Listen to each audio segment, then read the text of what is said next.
Henry! So you finally came. Welcome to my workshop. Wow. This is practically a palace. I didn't expect you to be so well off. Well, since I bought it, I'm not anymore. The previous owner was more than happy to get rid of it.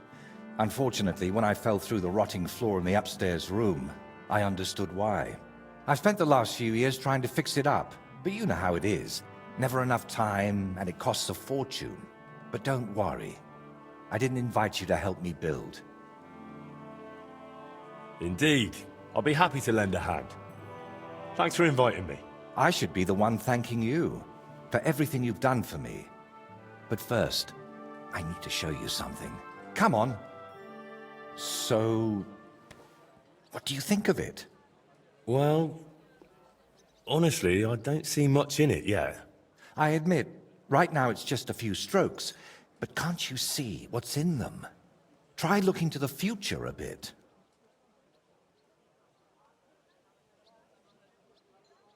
Well, judging by how excited you look, I'd say this will be your great masterpiece, right? Exactly. My whole life, I've hoped to paint something amazing, something people will remember even 100 years from now. And I believe this is it. Well, that makes me happy. So what's it going to be when it's done? An altar.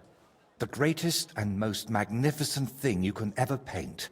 Frescoes of hunting scenes are nothing compared to this. The abbot of Sedlitz monastery got a St. Vitus relic from Sigismund and wants to redesign half the chapel for it. The best craftsmen in the entire town are working on it. The best? So how did you end up involved in it? What the hell are you doing here? I just wanted to greet an old friend. It must be 20 years since we last met. While I was painting for the lords in Italy, you surely didn't even set foot outside Gutenberg. Is that why you came? To strut around? Not at all. I came to console you. That big commission of yours for Sedlitz. Well, it seems the abbot finally came to his senses and picked someone better. What? That's impossible. The abbot and I have an agreement. You had an agreement. Don't tell me you've learnt nothing since the last time. How dare you? Go on then. Spit it out. You forgot your manners, it seems. It's always a pleasure talking to you. Take care, Vojta. Now, I really must be off, but do stop by the baths at the horse market sometime. We can reminisce about the good old days. And if you ask nicely, I might even let you watch me paint. Who is that? His name is Bellissimo, and he paints too. And why did he treat you like a leper? Let's just say we haven't been on the best of terms for quite some time. But that's not important now. You're always saying that. This isn't important. Leave it be. Now's not the time. I can't tell you that. Damn it, Vojta, I'm trying to help you. But how am I supposed to do that if you won't tell me anything? Oh, all right. Years ago, Bellissimo and I studied together. And we were actually friends, in a way. He was the one who suggested I start going by some Latin name. He said it would make a better impression outside Bohemia. His real name is Bella, but he started calling himself Bellissimo. It never really caught on here, though. People called him Bullshitimo. And it suited him. He turned out to be a proper backstabber. We haven't spoken for years. Did I hear that right? He stole your commission for your big project? I'm afraid so. What do you plan to do now? As far as I can tell, I have two options. Either tuck my tail between my legs and forget about the job, or find a way to get rid of Bellissimo. How the hell did that bastard pull it off? I had an agreement with the abbot. Giving up is not an option. So, we need to get rid of him. We? Of course. You didn't think I'd leave you to handle this on your own, did you?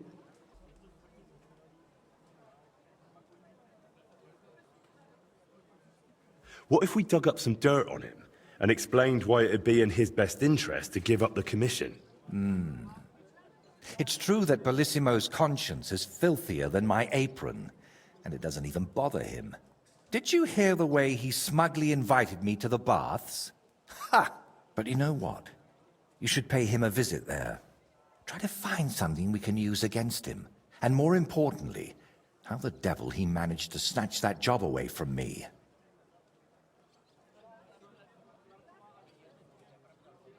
What if I went straight to Bellissimo, put a knife to his throat, and told him to drop the commission? No, knowing him, he'd promise you the moon and stars, then go running to Sedlets to complain. And I'd be left with nothing. Do you think he tells his secrets to the bathmaids? Girls usually don't care much for the ramblings of an old rake. What do you mean, old? Bellissimo's 6 months younger than me. And you'd be surprised how captivating he can be. People always ate out of his hand. Even I once did. Oh, yes. He always dragged me to the baths. Spent his last groschen there. And when they threw us out, we went next door to the garden. Bellissimo even set up a small workshop there for himself. At that time, I had no idea what kind of scoundrel he truly was. Where did Bellissimo say you should visit him? At the baths near the horse market. We used to go there together. And it seems he's decided to move in there now. All right. I'll go to the baths and see if I can dig up some dirt on him. Ask the proprietor about him. Her name's Beatrice. We know each other a bit, so she might be willing to help us. Meanwhile, I'll head to Sedlets to find out what's got into the abbot.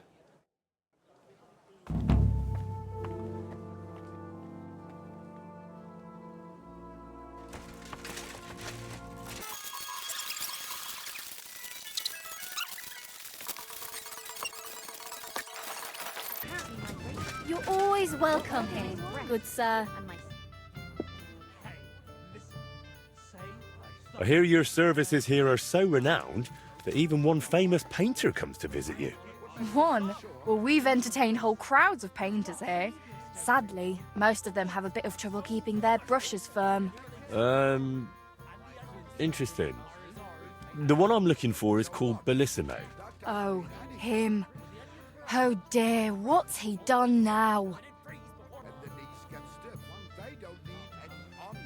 That Bellissimo robbed my friend of his job, so I want to settle things with him. Well, that's certainly not the first time and won't be the last. But if you're planning to break his face, kindly take it outside. What do you even have against him? Doesn't he pay? It's not that, but he drinks like a fish. And when he's finished everything he's got upstairs in his room, he comes down among my guests. How many times have I had to kick him out to sleep it off in that shack of his, in his garden, opposite the bathhouse?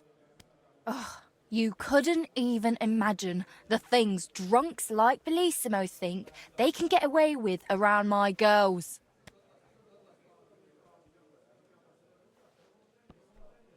What's Bellissimo been doing to your girls? Nothing now. As long as I can help it. I keep a close watch on him to make sure he doesn't try anything. He swears he's repentant and that, but it doesn't look like it at all. How come? Because he's just an old drunk and a lecher. When I was a little girl, I actually liked him. Even his friend. They were always laughing and sketching something.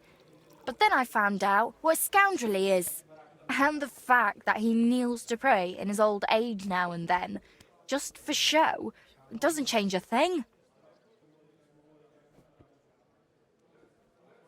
Listen, you said Bellissimo used to have a friend. Was his name Voiter, by any chance? The very one. Well, do you know him? Well, a bit eccentric, but a really decent fella. Maybe too decent. What do you mean by that? Oh, nothing.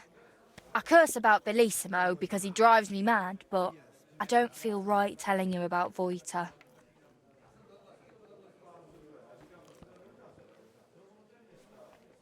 Listen, Bellissimo is supposed to paint the altar for Sedlet's monastery. It's a huge honour, and it's not right for us good Christians to pray at an altar painted by such a rogue. Fine, all right. You know, Voita and Bellissimo were friends. Well, friends. Bellissimo kept dragging Voita around, and Voita was too meek to say no. Bellissimo even stuck his nose into Voita's first big job, but then he managed to have Voita kicked off the job and took all the benefits for himself. But how he pulled that off, only the two of them know. What's the story with Bellissimo's piety? I'd like to know that too. When he first came here, he kept crossing himself as if the devil himself was standing behind him. But then he went to Sedlet's, and ever since, he's back to being the same old swine as before. There's definitely some dodgy business behind it, mark my words. Where would I actually find Bellissimo? Like I said, mostly here, in the baths, in that garden of his, just across the street, or up in his room. He spends most of his time there. And what does he do there? Paint? More like getting plastered. Drinks all night till dawn, then spends the day sleeping or sitting in the garden. Which room belongs to Bellissimo? I'll tell you exactly. The one that reeks of booze the most. You can smell it from the attic all the way down here. The girls always have to air it out before they take someone in. Who knows what that slob is doing up there? Drinking certainly isn't the end of it. Couldn't I have a quick look around? Maybe I'll find something that'll let you kick him out for good. You've no idea how much I'd like that. But unfortunately, if anyone found out I was letting strangers into the rooms, I might as well shut the place down. If you want to hang around here, pay for a wench. Can I find Bellissimo somewhere else? You'll have to ask him yourself. I don't keep track of his every move. Thank you for everything. You've been a great help. You're welcome. And please, watch out for Voita. What'll it be this time, Henry? Keep getting splinters from it. Nowhere. I could use the company of a pretty bathmaid. Don't worry. Once my girls get their hands on you, you'll forget all your sorrows. At least for a little while. I can't wait. Great, but it'll cost you. You think you could manage some kind of ornament? I'll gladly pay you. You certainly won't regret it. My baths are first class.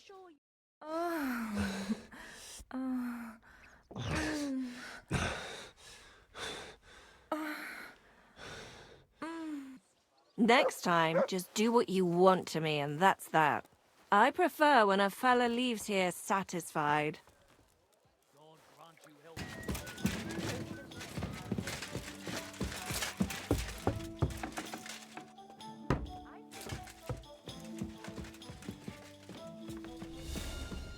Ugh, reeks of booze in here. This must be Bellissimo's room.